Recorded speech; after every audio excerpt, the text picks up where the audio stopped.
yang dibentuk oleh Kerajaan ke bawah Duli Yang Maha Mulia pada 26 November 2001 merupakan sebuah perbadanan yang diberikan kuasa autonomi untuk melaksanakan tugas dan tanggungjawab yang digariskan dalam Amendment Order 2001 Lembaga Kemajuan Ekonomi Brunei. Antara tugas dan tanggungjawab utama BEDB ialah untuk menggalakkan pertumbuhan, pengeluasan dan kemajuan ekonomi negara dengan mempromosikan Brunei Darussalam sebagai destinasi pelaburan.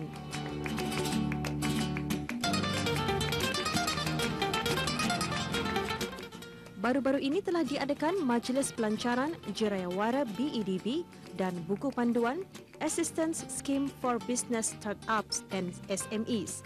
Acara berlangsung di Dewan Utama Kompleks Dewan Kemasyarakatan Tutong. Hadir selaku tetamu kehormat ialah Yang Mulia Datuk Paduka Awang Haji Ali bin Apong, Timbalan Menteri di Jabatan Perdana Menteri dan Pengerusi Lembaga Kemajuan Ekonomi Brunei. Turut hadir ke majlis ini ialah ahli-ahli Majlis Mesyuarat Negara, penghulu-penghulu dan ketua-ketua kampung, ketua-ketua jabatan di cawangan daerah Tutong, guru-guru dan pelajar-pelajar. Acara dimulakan dengan bacaan surah Al-Fatihah beramai-ramai dan doa selamat. Dan seterusnya, ucapan alu-aluan daripada Syekh Rashid Salam, penolong Ketua Pegawai Eksekutif dan Ketua Pembangunan Keusahawanan Tempatan BEDB. Jerayawara hari ini antara lain adalah bertujuan untuk mengenalkan berbagai inisiatif yang diungkayahkan oleh pihak BEDB dalam membantu mereka yang berminat ataupun baru berkecimpung dalam bidang perniagaan serta para pengusaha kecil dan sederhana di negara ini, di samping menggalakkan minat orang ramai dalam bidang keusahawanan dan memberikan kesedaran di kalangan pengusaha mengenai kepentingan hak cipta intelek. Sebanyak 20 petak pameran telah pun disediakan dalam pameran yang diadakan di Dewan sebelah, iaitu Dewan Kenangan. Selain dari BEDB sendiri, turut menyertai pameran ini ialah beberapa buah bank yang mempamerkan produk dan khidmat SME masing-masing, syarikat-syarikat ICT dari Pusat Inkubasi iCenter, beberapa pengeluar produk makanan di bawah skim pembangunan pengusaha tempatan iaitu PLETS program, sebuah syarikat usaha sama Brunei Taiwan iaitu Semawan Marine dan Golden Corporation yang bertapak di Serambangun, sebuah syarikat dari skim LEAP iaitu MNG Sustainable Aquaculture, dan juga kampung-kampung yang menerima bantuan melalui skim bantuan program perusahaan kampung iaitu Kampung Tanjung Maya dan Kampung Ukong.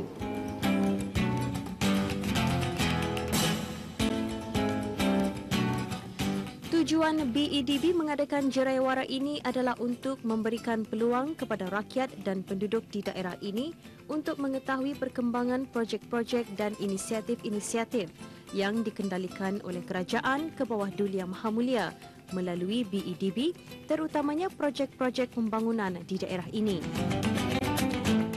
Di antara usaha-usaha yang telah dan akan terus diungkayahkan oleh pihak BEDB ialah untuk mengembangkan dan memperkasa perusahaan kecil dan sederhana di negara ini. Perkara ini antara yang dijelaskan dalam ucapan tetamu kehormat majlis dan seterusnya melancarkan Jerayawara dan buku panduan. Saya ingin memetik titah ke bawah Yang Maha Mulia Paduka Seri Baginda Sultan dan Yang di-Pertuan Negara Brunei Darussalam bersempena Majlis Sambutan Hari Raya Aidilfitri tahun 1432 Hijrah ataupun 2011 Masihi, anjuran Yayasan Sultan Haji Hassanul Bolkiah. Di dalam titah Baginda tersebut, Baginda telah mengingatkan agar pihak pengusaha kecil dan sederhana untuk tidak mengabaikan sifat amanah di dalam mengendalikan perusahaan atau perniagaan masing-masing. Kerana tanpa sifat tersebut, perusahaan atau perniagaan itu boleh saja mengalami masalah serta mengundang berbagai masalah lain. Di antara masalah itu tidak berginda, mungkin saja menyangkut perkara-perkara pengurusan yang tidak telus atau penyelewengan kewangan dan seumpamanya. Dan jika ini berlaku, maka bukan saja pengusaha kecil dan sederhana yang tidak akan mampu bertahan, malahan perusahaan gergasi sekalipun boleh hancur dan lebur.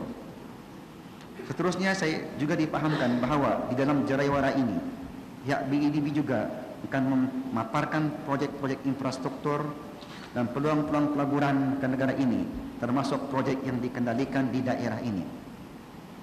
Antaranya ialah projek pembinaan lebuh raya Talisai Lumut sepanjang 18.6 km, projek sistem pelupusan sampah moden di Sungai Paku, projek pembinaan 1,500 buah rumah di Bukit Beruang, dan pembukaan tapak perindustrian baru di Bukit Panggal. Adalah juga diharapkan dengan pembukaan tapak perindustrian baru di Bukit Panggal tersebut akan dapat menarik lebih ramai pelabur-pelabur asing datang ke negara ini, di samping membuka lebih banyak peluang pekerjaan baru kepada anak-anak tempatan, peluang perniagaan kepada pengusaha-pengusaha, serta pembekal-pembekal perkhidmatan, di samping memberikan manfaat dari segi perkongsian pengalaman dan pemindahan teknologi kepada anak-anak tempatan, terutama bagi industri baru yang insya-Allah akan diwujudkan.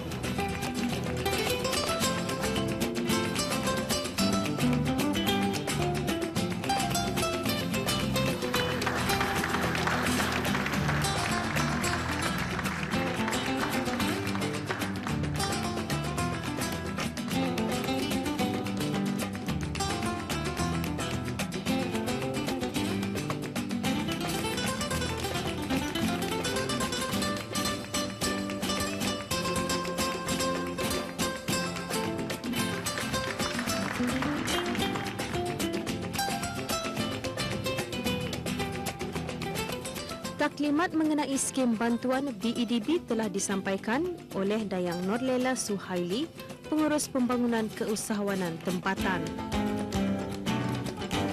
Program Perusahaan Kampung diwujudkan bertujuan bagi membantu meningkatkan hasil pengeluaran produk yang berpotensi untuk dikembangmajukan yang dikendalikan di bawah inisiatif Satu Kampung Satu Produk.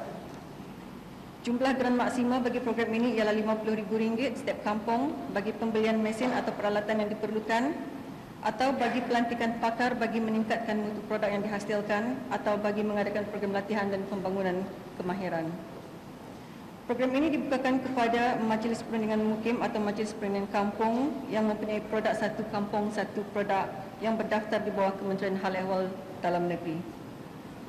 Setakat penubuhannya pada tahun 2011, program ini telah menyalurkan bantuan kepada Mukim Tanjung Maya bagi penghasilan minyak kelapa darah di Kampung Tanjung Maya dan Kampung Bukit Udal, Mukim Ukong bagi galeri kraft tangan, dan Kampung Bukit bagi projek penghasilan padi.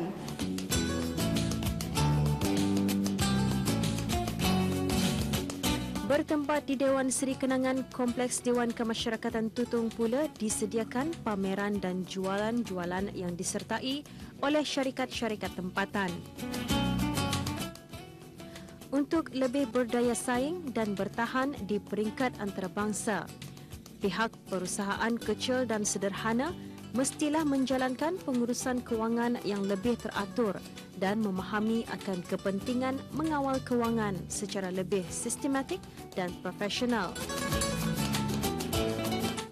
Walaupun kebanyakan perusahaan kecil dan sederhana di negara ini bermula dengan perniagaan keluarga, namun apabila sudah mencapai satu tahap tertentu, perniagaan tersebut perlu ditadbir secara profesional dan pihak pemilik syarikat hendaklah bersedia untuk menggaji pekerja yang benar-benar mempunyai kemahiran serta bakat yang bersesuaian dan tidak semestinya terdiri dari ahli keluarga sendiri. Ini adalah bagi memastikan pencapaian kejayaan perusahaan masing-masing ke peringkat yang lebih tinggi.